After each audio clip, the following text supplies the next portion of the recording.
Okay, so our quantum mechanical model, okay? We have quantum numbers. We're not going to go too in-depth into quantum numbers in this class, but you will do a lot more with quantum numbers next semester in 141. So we have our principal energy level, that N that we've talked about a few times. So that lets us know what energy level we're at and basically how far away from the nucleus are we. The higher the N, the further away we are. Principal energy level is very general because I can have an s orbital. I can have S and P. I can have S, P, and D. Or I can have S, P, D, and F orbitals at a principal energy level. Okay, then we get our sublevels. Okay, our sublevels are going to start giving us more specificity. Then we'll have orbitals that our electrons are going to occupy, which gives us even more specificity. And then we have our orbital occupancy. Okay, so when we occupy orbitals, we can only put 2 electrons per every orbital. Okay, and so when I've got an s orbital, I can fit 2 electrons total. When I have my p orbital subset, remember there were 3 subshells in that p because I had 3 different spatial orientations. So I can actually fit 6 electrons in my p orbitals because I have 3 different p orbitals. Okay, so we get our principal quantum number, always a positive number. We get this L, which is angular momentum, which gives us an integer from 0 to n minus 1. M sub L is our magnetic moment quantum number, and so we get those from minus L to positive L. And then M sub S, the spin quantum number, it's always plus 1/2 or minus 1/2 because we can only put 2 electrons in an orbital.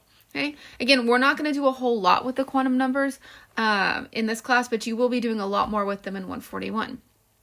Okay, so different energy levels give me access to different orbital subsets. So at my principal energy level of 1, n equals 1, the only thing I have access to is s orbitals. Okay, n equals 2, now I have access to s and p orbitals. N equals 3, now I have access to s, p, and d orbitals. And by the time I get to 4, I have access to s, p, d, and f orbitals. Okay, now when I look at the periodic table, I have my periods. Period 1 encompasses hydrogen and helium. Okay, once I finish at helium, now I go to period 2. And I have lithium, beryllium, boron, carbon, nitrogen, oxygen, fluorine, neon. Okay, and at neon, now I have to go down to another period. At the end of every period, I have filled up an energy level. So n equals 1 starts off at period 1.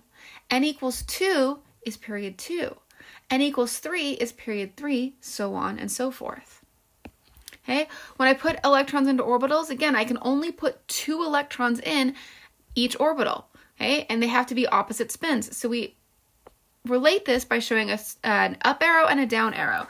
So this would be my plus 1/2, and this would be my minus 1/2. Okay. So when I look at electron distributions, energy level 1, I only have access to my 1s. So I have 2 electrons, and I can have 2 electrons total in that energy level. All right? When I look at energy level 2, now I have my 2s and my 2p orbitals.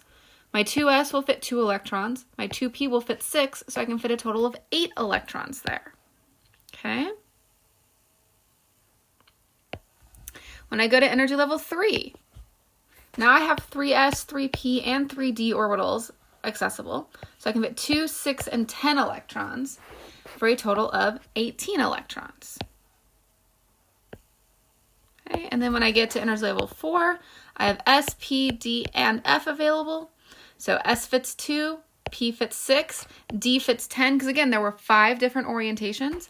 F fits 14 because there were 7 different orientations, for a total of 32. Okay, so I get different numbers of electrons building up my different energy levels.